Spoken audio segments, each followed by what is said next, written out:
Buenas noches y bienvenidos a Mundo 360. En un movimiento horas, el gobierno de España propone consagrar el derecho al aborto en la Constitución del país, un paso destinado a proteger los derechos reproductivos frente a posibles cambios políticos futuros. Esta noche en Mundo 360, ¿qué implica esta reforma? La batalla política que se avecina, las reacciones nacionales y internacionales y sus implicaciones para la autonomía de las mujeres. La coalición de izquierdas en España, liderada por el presidente Pedro Sánchez, ha presentado planes para someter y reforma constitucional el derecho al aborto, convirtiéndolo en un derecho explícito en la Constitución. Esta medida surge tras la controversia en Madrid, donde el ayuntamiento controlado por el Partido Popular, PP, apoya una moción que exigia que las mujeres que buscan abortar fueran informadas sobre un supuesto síndrome post-aborto, un concepto ampliamente rechazado por la comunidad médica. El gobierno afirma que la enmienda propuesta tiene como objetivo evitar cualquier retroceso futuro en los derechos al aborto y garantizar que toda la información proporcionada a las mujeres esté basada en evidencia científica. De aprobarse, España se convertiría en el segundo país del mundo en proteger constitucionalmente el derecho al aborto, después de Francia. El aborto en España es legal desde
ha rechazado mayoritariamente la propuesta, considerando que se trata de un movimiento político o una distracción de problemas internos. Enfatizan que el aborto ya es legal y está regulado, por lo que constitucionalizar sería necesario. El gobierno ve esta negativa como evidencia de que el PP se desplaza hacia la derecha y se alinea con posiciones del partido de extrema derecha Vox. Vox se opone firmemente al aborto, y ha promovido medidas como obligar a informar a las mujeres sobre el síndrome post-aborto, medidas que algunos gobiernos municipales del PP han apoyado.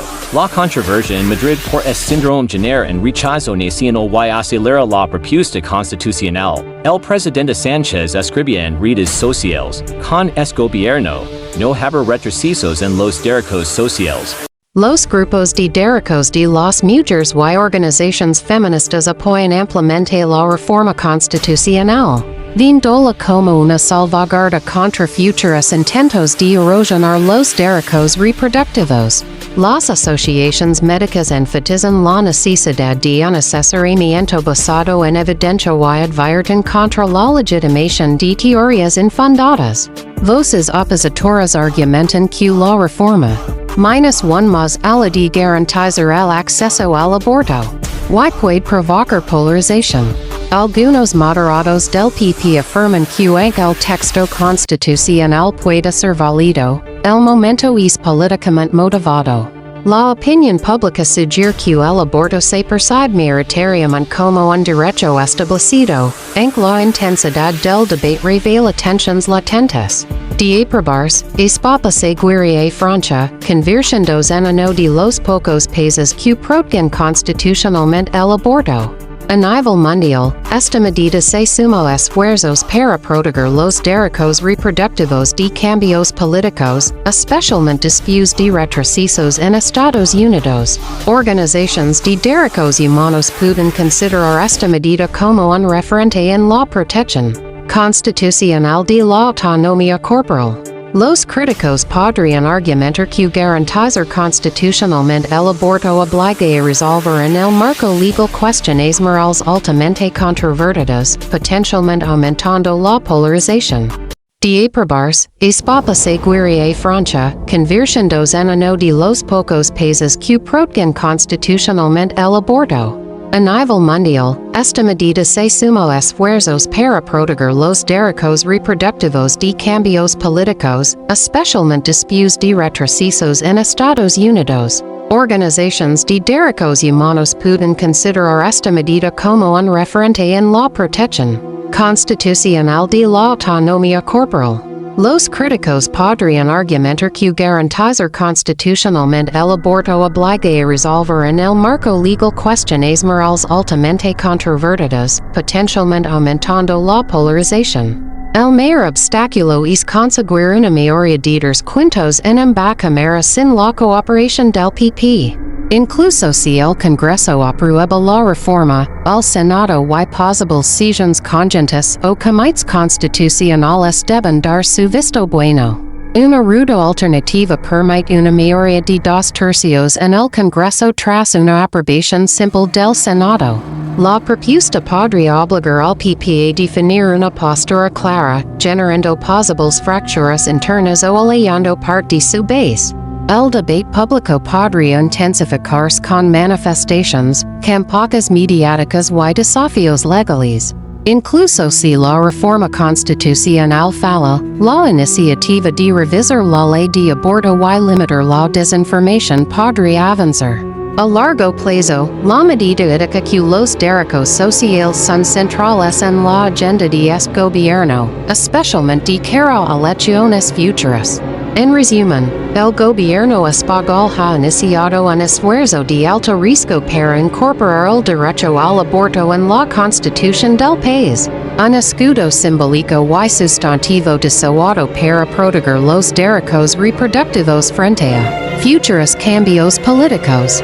El camino por delante es complicado, requiere apoyo de distintos partidos, especialmente del conservador PP, y debe enfrentar una fuerte resistencia ideológica. En el centro está una pregunta fundamental: ¿debe la autonomía personal sobre decisiones reproductivas consagrarse al nivel más alto de la ley? Las próximas semanas pondrán a prueba la determinación política de España, las alianzas y la forma de los derechos en una era de políticas sociales polarizadas.